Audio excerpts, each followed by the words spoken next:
Artificial intelligence is here to stay. There's no fighting it. So it isn't a surprise that it's seeped into the arts industry, from painters to poets. But how can it then be used as a useful tool in the artistic process? And more importantly, can that art by AI really be deemed as creative? I'm using it to try and push the boundary of art. Right. And of course people will disagree and then we can have discussions, which is the whole point.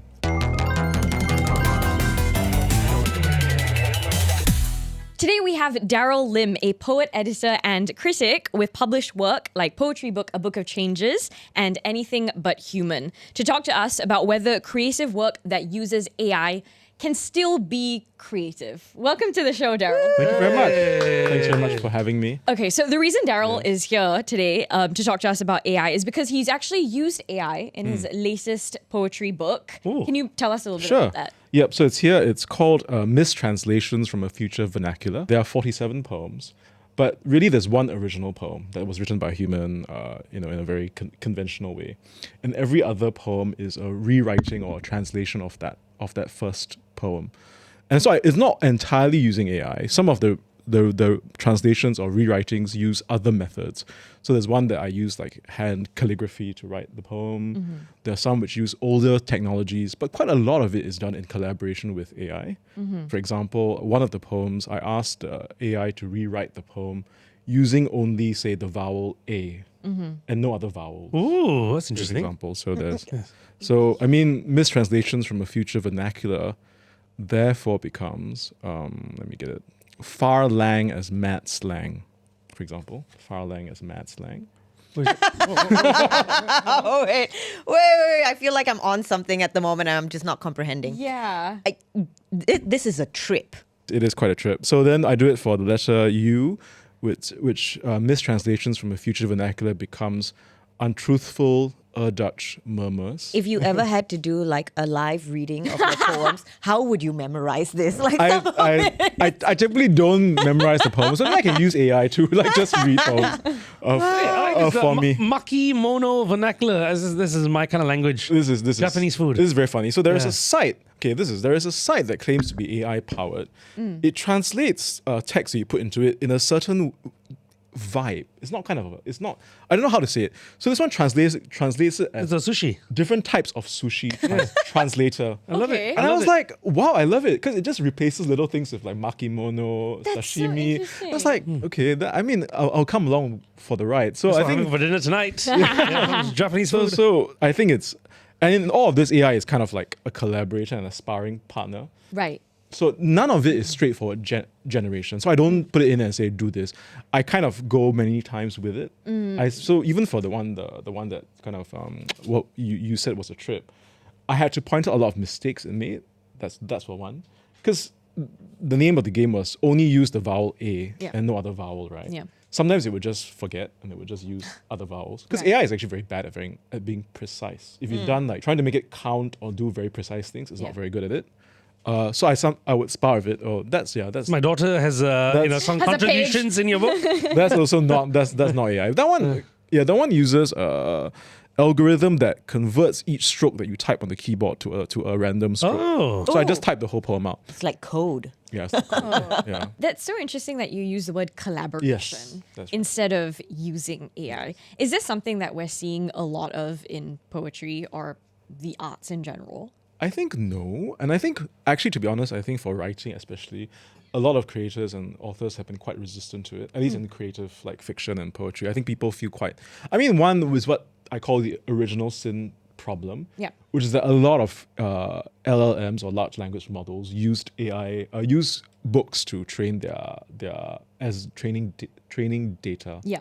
So a lot of authors are still very outraged about this because for most of them, permission was not sought. Yeah. Some people say that the books themselves were pirated, so copyright was not respected, and believe that's being played out in the courts. So authors were already like very dead set against it. But I think there's still a group of us who I think are not.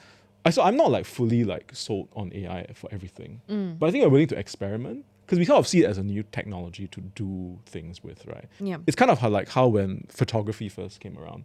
I'm sure people were suspicious of it, especially like painters or people who would recreate things like engravers or people who would recreate pictures. But then eventually some of them also felt, okay, we can experiment with it and see how we can use this to also augment the way we do art. Yeah. So I think I'm in that state. I'm not unskeptical. I'm not uncritical. I'm willing to go along for the ride. And I think the most interesting thing is that, as I was saying, straightforward generation, as I tell even the students that I teach creative writing, is not the most interesting use of AI. If I just say, give me a poem about flowers, it's going to produce a very generic flower poem. It's not going to be interesting. It's most interesting when you already have something in mind and you work with AI to come up with it, which is what this book is about.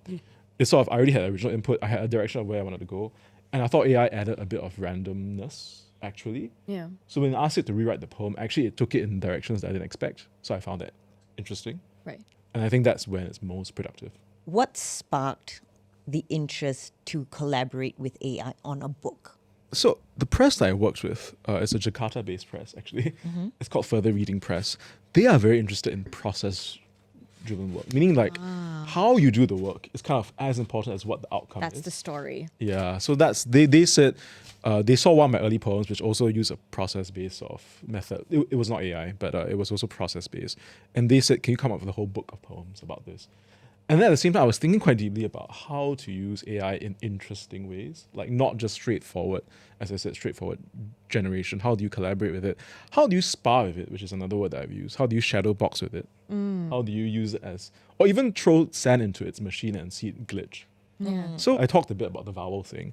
So there's another poem there which I said use no vowels at all, Whoa. except in the English language, if you don't use any vowels, actually you just use Y, because Y is a semi-vowel, Right. right? Like I found it. yeah, like myth.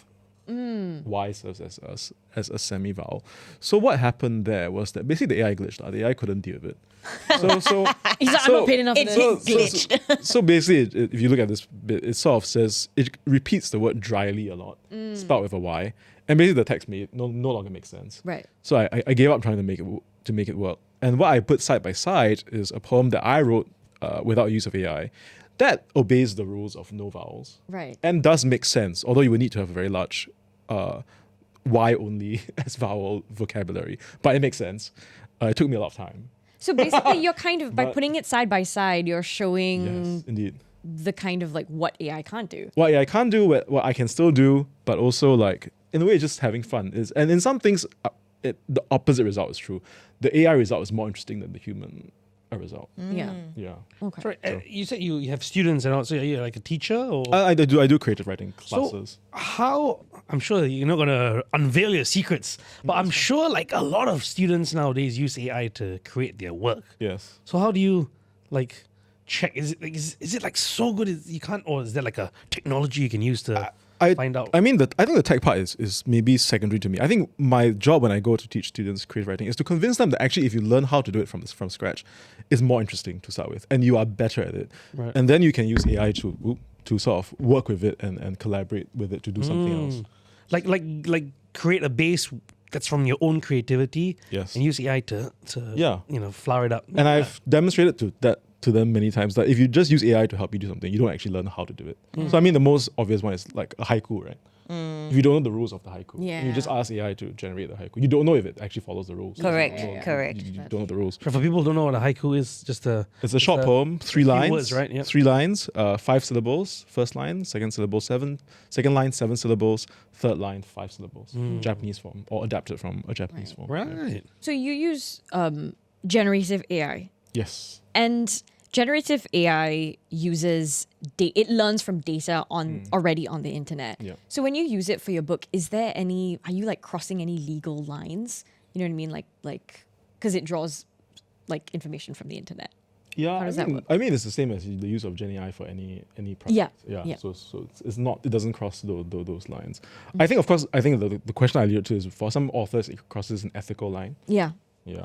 For me, I'm quite okay with the use of it because I don't think I'm using it for purely exploitative or commercial means. I'm using it to try and push the boundary of art Right. and poetry. Yeah. And of course, people will disagree, and then we can have discussions, which Yeah. is the whole point. Right. Do you feel like this is something that you are going to keep going like this path? always collaborating with AI, or do you feel at some point you would want to step away from AI and just do like human created work, kind of go back to basics and then jump back and forth between the two? Or is this sort of like is this your brand, your image now? No, I think it's just what I feel like doing right now.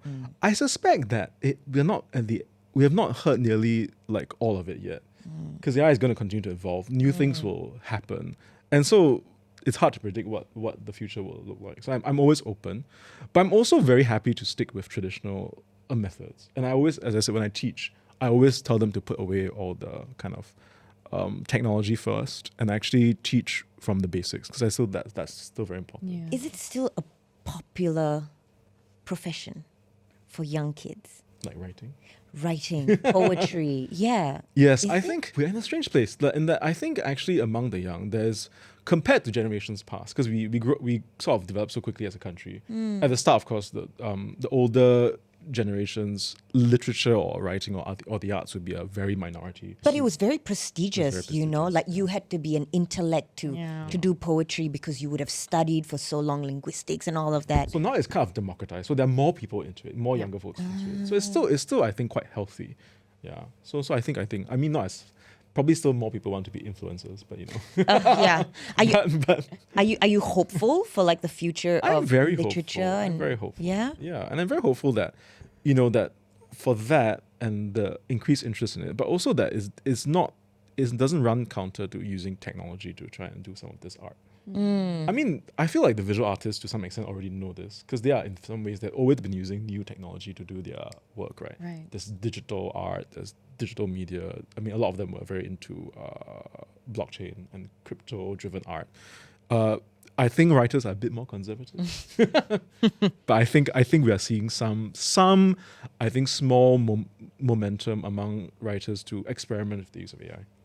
And it's not counter to becoming a writer, I think. Yeah. What do you guys use AI for? Like in Yeah, I was going to day-to-day? ask you, Yeah? do you, as creatives, as Good question. content creators, do you guys use AI? I do all the time. What do you use it for? So I use it to help me brainstorm concepts for things I want to pitch to clients. So like I'll start off with an idea and I go, okay, this brand, what does this brand make me think of? And then I'll make the link together, and then I'll put in prompts into, ChatGPT, and I'll say, okay, I am a content creator. This is my style. This is my background. Here are like key points about me. I'm partnering with this brand. My image is, and then I'll prompt it and I'll go, okay, I want it to start with a line that's along the lines of this.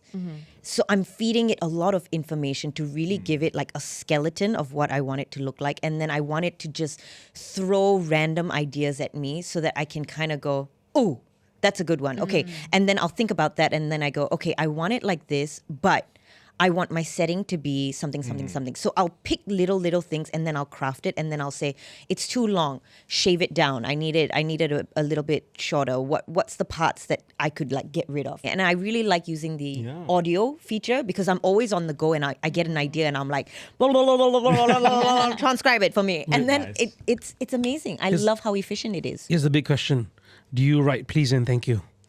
I do. Because one day, I do. when the This is AI funny. uprising happens, This is funny. how have you never said please and thank you? This is so funny. Did you see the article though that it said it's a waste of processing data? So say please and thank you. Yeah. That's what I always Sam say please Altman and thank said, you. right? Yeah. They were like, you're wasting valuable whatever. If you say please and thank you, it's a machine. You're say- not supposed to do. Look, when they have good answers, I say that is a great answer. Well done. So apparently, if you say please and thank you, the outputs are less good.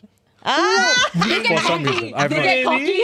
Yeah, yeah. Really? Yes, apparently. What? I mean, I don't know how true this is, but this is what So funny. I heard. But yeah. I'm scared that like, AI might take over Yes, like yes. Terminator. So I always say It's please and best thank to Yeah. hedge your bets. Yeah. They'll remember when you. you're Remember, good. JK always says thank you and Yeah, please. yeah. We'll say- well we'll done. I say never them. say thank you and please. I'm always just like, don't like it, go back Bad to the idea. other one. Yeah. Aladi, never say so thank you. good. But Remember actually, that AI. what you said reminds me of something I also taught my students. Actually, what I tell them is actually you can use AI to also critique the work that you've written. Because AI would have the whole base of poetry written all over time, right? So all since the inception of humanity. So it can actually give you useful tips to Yeah. improve the poems that you wrote. Or like the structure. Can you help me? structure. I can't find the right, like give me a problem that is cyclical or something like that. You know, like Exactly. yeah. But I do ask it that you don't have to accept all of the feedback. It's not God yet. Yeah. Yeah. Yet. So see if that feedback resonates with you, and then see if you want to accept the changes that it proposes. Yeah. Right. But I definitely feel that the most interesting content of any medium really is when it goes hand in hand. Yes. Like it needs to be vetted by a human. Like it has to have a human touch because you can tell instantly if it's all AI, right? You read it and you're just like, this is so weird. Like nobody talks like Yeah. this. Yeah. Like it's just, it doesn't make sense. So people who really cleverly use AI, I think it's brilliant. I think if you're running away from it, you are just shooting yourself in the foot. Yeah. And you're going to be like 10 years too late. Shit, that's me. Really? Okay, I use it for brainstorming, but I can't shake off a part of me thinking that I'm gonna lose brain cells if I use it. You know, I'm not practicing or I'm not utilizing the creativity that I already have in me. Like I can do it myself, you know, but I think it's also like it's here to stay. Like there is no running away from it. Like it's gonna keep getting better and better. Yeah. You might as well just use it as a tool, and like Yeah. you will be left behind. So I feel like I am still in that process of learning how to use it and using it to my advantage. So like Yeah. using the right prompts, using it for the right things essentially. But yeah, I'm still on that journey. I'm still trying to learn. You use AI a lot. I mean, I use it to summarize because radio talk sets. The people send me emails like freaking 20-page press release. So I always say remove all unnecessary info. Radio talk set 1 minute. Give me point form. That's why I Right. use it to summarize a lot. Do you Yeah. use it for your VOs when you do your reels and all that? So for my, I always like write my own script, Yep. and then after I will ask it whether the hook is good because the hook is super important. Super. Yeah. So I ask them, give me 20 different. I always put bigger numbers so I can see, you know, Yes, yes. Yeah. and they'll give me 20 different hooks. Is my hook good enough? And then I try. But sometimes I understand what you're trying to say. When I use AI, right? Sometimes it's just not. weird. It's not as natural as not yet. Maybe next year it will be. No, I get. But it doesn't feel. Or as maybe natural. yours isn't the advanced version Oh, of ChatGPT. mine's the free You need to pay. version, sorry. Yeah. Mine's I the free feel version. cultural nuances also it doesn't get. So like Singlish type of stuff, it doesn't This is understand. la. Yeah. It uses the very generic, like what it finds Yeah. online, like they think that every Singaporean says la, but they don't understand like the walawe and like the just the different way we use things. So when they script it, you're like, I would never put that in a Yeah, sentence over but there. thanks. Yeah, but this is the thanks for the recommendation. I think what I find helpful is that if you give AI examples of what you like, so basically you pre-train it first on a specific set of Right. data. Yeah. So what I've done is I fed it poems of my own that I like, and then I asked it to generate poems along the same style. Okay. And it is surprisingly good. It is astonishingly good, actually. Actually, Especially DeepSeek, I think, actually more so than Chat. oh This really? is the China's. Yeah, DeepSeek is for me so far. I mean, I've not really checked out the science behind this. DeepSeek is much better at creative output.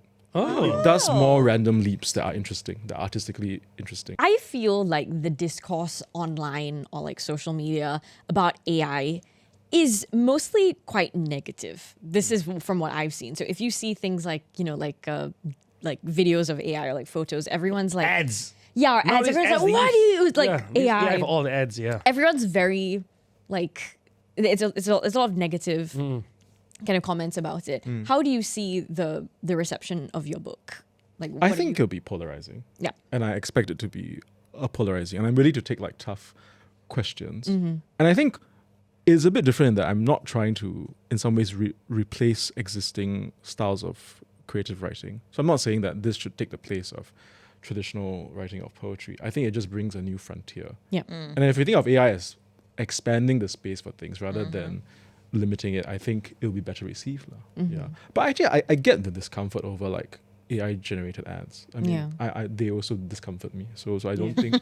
Do you remember when AI was like just starting out and then there was the video of Will Smith Oh, the eating spaghetti. eating spaghetti? Yeah. And then they put it side by side with the new Yeah, I version saw that that. Scary. that's Will Smith eating spaghetti. That like you Crazy. if someone didn't know and had never seen the previous video Yes. before, they would believe that that's Will Will Smith. Smith. That's It's my mom. My mom can't tell. crazy. There's a lot of old people who are fooled by the AI, right? But that's also how a lot of scams happen Yeah. now. Because you can't tell the difference, right? It's so hard. Eee. Have you guys seen AI influencers? Yes. But yeah. That's crazy to Yes, me. I saw that. I saw an AI singer an AI influencer, an AI band now. There's like a whole group, I think. band. Which is bizarre because the music is AI. It's not even anyone's voice. Visually, it's someone else. And then I'm just like, okay, I'm out of a job now. I'm just like, I gotta go do something Are else. you guys threatened? That's my next To question. a certain degree, yes. Yeah. To a certain degree, yes. Because I think AI will always be the cheaper option.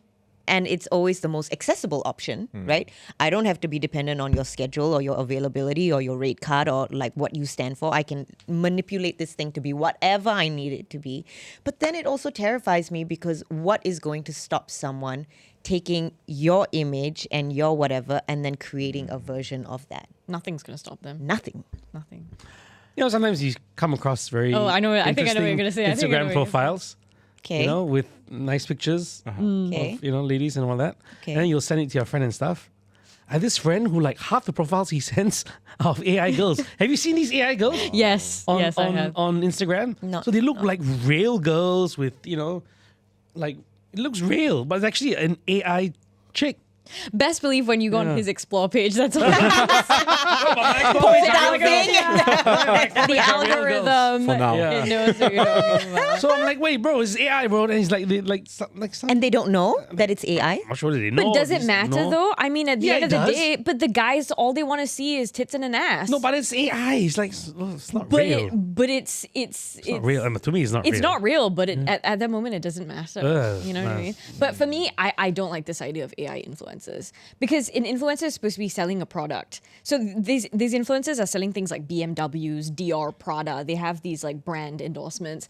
How can I, as a consumer, trust what something that's not real? Saying like, oh, this bag is like so soft and stuff. No, I don't believe you. Like, you're not real. Yeah. That's So- not your opinion. It's not your opinion. It's the brand's opinion. The brand has molded you according to their points, right? What Correct. they want. I think this idea of AI influencers is crazy. But to be fair, like the celebrities who are already paid to endorse products, That is do you true. really trust them? That is true. Do you really trust that they actually objectively provide a point of view? So Probably not. Probably not. But I guess there is a sense of security of knowing that like it's a human voice behind this. yeah, And if anything, you can hold someone accountable, I guess. that's true. Right? I don't know. Yeah. So, okay, going back to the thing about AI and creativity, I guess some people think that as long as you have the right prompts, you know, you can be an artist. You can be a poet. You can write prose. What would you say to that? I think what has been demonstrated so far is the people who can use AI to further the art the most are the people who actually know the art form deeply. Yeah. So if you only have a very surface understanding, you aren't going to create more interesting products by use of AI. In fact, what AI does is to give you the most bland and mediocre version you can do of that medium unless you know what you're doing. Yeah. So if you already have a deep understanding of poetry as an art form or even the visual arts as an art form, you know how to use that technology in interesting ways to further it. Otherwise, you'll just recreate copies of very banal, very bland things. Yeah. So actually, you need to have that skill set, that technical expertise in order to advance your art form through AI. JK Carla, do you feel like you might one day be replaced? Especially because you guys do voiceovers and stuff like that. Okay, on stage shows, you need a human for now until the robot, revolution arrives. On stage shows, they still need hopefully, you still need a human. They have the hologram. Social media, well, depends on what you're doing. Like, I think the AI can't eat food yet, so I'm still safe in that Oh, regard yeah, with the, food videos Yeah. Nice. and the event videos. What? Carla, modeling? Yeah, I agree. I think for the content creation, people who follow you follow your personality and your brand, and they probably just want to see what you would do in particular situations. So that's really not a threat at the moment. I guess if it comes to modeling, yes, editorial, that kind of stuff where you can absolutely create an AI model who is going to have the perfect dimensions of whatever to make your product look just the best. Yeah. Then that totally makes sense then. You can't resist it. Like, I think if you are resisting it, you're really just at a disadvantage, right? So if you can incorporate it into your existing work, I think that's great. The faster you jump on the bandwagon and like make it work for you, AI is still very much dependent on humans. It cannot like do something on its own. You need to prompt it, you now. need to guide it. Yeah, for now. So while for now it's like that, I think we need to capitalize on it as well. You know what I thought of just suddenly? Like your AI poem or AI version translated to pictures. Yeah. Yeah. Sometimes just randomly. Mid-journey. Or emoji. Yeah. So this question's for the whole panel. Despite using AI, do you still feel like you're being creatively challenged? Or do you feel like a part of you is like, you're not pushing yourself? Because that's how I feel sometimes. But then that could also be because I'm not using it for the right way. I feel like he has solved the so-called writer's block in a bit, no? Really? Because like it gives like sometimes if you have writer's block, okay, give me 20 options of whatever, and then from there it suddenly new sparks arise from the 20 options. That's why I feel like AI has helped me. Yeah, I think it's helped me. Yeah. In the beginning, I was very late to the AI train. I did not download ChatGPT. I did not like utilize it at all. And I would listen to people talk about it, and I was like, oh, it's such a cop out. Like, oh my God, you got such a crutch now. Like that, you're not authentic, right? I was so ignorant, and then finally I was like, okay, you know what? I'll just give it a try and just see what happens, see what I get. See where it takes me. See where it takes me. And then after the first few times of using it, I was like, nah, this is rubbish. It's when I started learning how to prompt it to really go down a rabbit hole that is giving me creative inspiration, then I realized like, oh, this is great. Because now it's challenging me, right? And I like that. It's like having someone brainstorming with you. That's And you can't expect someone to be available to brainstorm with you or to have the interest in what you have to brainstorm about. So the fact that you can talk to ChatGPT and be like, no, I don't like that. Give me another scenario. No, okay, imagine this, blah, blah, blah, blah. Once I started learning how to effectively get information and inspiration from ChatGPT, it became really fun. Yes. And I use it now just to kind of spitball ideas. Exactly. And then I'll keep those ideas, I'll just pen them out, and then once in a while when I'm like, I wonder what to post. What do I go down now? I'll just go through that and I'm like, oh yeah, these were a whole bunch of great ideas that I had. Let's explore them further. Then I'll pick one and then deep dive into it. Yeah. I feel like if you feel like you're not being challenged or you find it too easy, you're probably not using it right, which I think speaks to what you're saying. So I think that the analogy I use of a sparring partner is correct, because it should make you better each time. It's part of it, right? Yeah. It should improve you. If you feel like it's too easy and you're just you're not coming up with anything new to challenge, like to say like, oh, you did this, but can you do this in a better way, or can you do this instead? Then you're probably not learning from AI. And I think taste is very important. What do you mean? Taste. So personal taste. Oh, okay. What do you like? Yes. Right? What do you deem as good and Yeah. not good? Right. ChatGPT doesn't know. Yeah. It's just going to give you whatever information is available online. And it's up to you to go, that's rubbish. I don't like Rubbish. that. Give me another one. So, Rubbish, please. Thank you. Yeah. So your taste will then cultivate Yeah. what it can give you. And then you can it's like a bush, right? You're trimming it. And then you go, oh my God, this is it. This is what I like. Yeah. So that... Sorry. Oh, wait a minute. Grow up, woman. Sorry. Yeah. Continue. I feel like it's really fun. Now I love having my little moments with ChatGPT where I'm just picking Hey, how are his you? brain. Yeah. You picking know what I'm afraid his of? processing brain. Our kids. Why? Because I feel like our kids will use it to help with life, like homework. Like instead of writing an essay or solving the maths equation themselves, they'll use AI and show me how to, and then they'll just copy. That's what I'm afraid of. And I feel like that's going, okay, you will never have experienced this.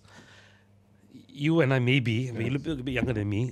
When we were younger in university, we had to go to the library, Yep. type in a certain book, and then go and take out that physical book, find out which page that text is, and then write down. Whereas now with AI or whatever freaking online bibliography, you can just type in and it gives you the whole referencing just like that. And so, I feel like kids never experience that anymore. But That's suffering. so you're jealous, lah. Basically, this is coming from a jealousy. you want to Basically, take the same get over suffering it. on them. No, it's like the kids will never know how how it's supposed to be done. I think there's a matter of nuance. So I think when I talk to teachers, it's most primary school, secondary school is the most careful. You must be very careful about the use of AI. Right, yeah. Best to teach them how to do it from scratch. University, I think, you can actually, you assume that they've already learned the skills. They can use AI responsibly and safely, and then you can sort of let them do a little bit more. So I think there's a bit of nuance there. And as the technology evolves, I think the nuances will change. But I think primary school kids, I think parents and teachers must be very careful. Because over-reliance on AI means you don't learn the basics. Yeah, it's like how to bracket and all that. Exactly, and then, you don't learn that. And they don't know how to... So you don't actually understand the concept. Yeah. So you're actually bypassing that learning stage. That learning stage is the word I'm looking for. Yeah. So then how do we sort of draw that line between using it too much and relying on it fully versus using it as a tool and making it work for you? In education, I think teachers have to set the boundaries because they know their subject the best. Yeah. So they know what concepts they need their students to learn, what calculations you must teach, right? Yeah. So I think they are the best to set it in the classroom. Yeah. And then they should work with parents to enforce that. Right. But you know what? They are going to face very different things than what we Yeah. face. Right. So because now things are easy, they are going to be pushed even further That's true, actually. to be deemed as experts or I whatever. hope so. That is so true. The standard is even higher now. Correct. Because it's like you can use AI, Anyone so can do it. make it even Correct. better. It's like in university when you'd like bring notes with you, the bar is even higher for the exam versus when you don't bring notes with you. Like the bar is open lower. book test is always like, Exactly. The standard for open book test is always higher. very true. So I feel like it's getting even harder to maybe be creative because people are like, he probably used AI for this. Why am I reading this? It's not even that good. Yeah. So how do you use it to really, really like push yourself then? So in that same vein, where do you see creativity and AI? Like, how do you see it going? Do you think more people are going to start using it? Because you are one of the few poets in Singapore who've been using AI. No, I think there'll be many forms. It's hard to be prescriptive. I think, Yeah. okay, my own take is that actually very physical things will still be very important in making of art. Yeah. So like printing things, painting things, these physical skills will still be very important. Yeah. So that's one of my sort of thesis. So I don't want to lose sight of the physical, Yeah. which is why I think the book also has very physical things. Yeah. It's like calligraphy. It's stuff that I painted with my hands, which I learned. So I think that's important. Yeah. So I think yes, more people will use AI, but as you said, to distinguish yourself while using AI is going to be difficult. And I think the physical element, so printing, text, stuff that's on paper, how you use text on paper, will still be very important. Can you maybe tell us a little bit about your book and where we can find it? It's called Mistranslations from a Future Vernacular. Sorry, it's a very long name. But it is actually, so it was soft launched at the Singapore Art Book Fair a couple of weeks ago.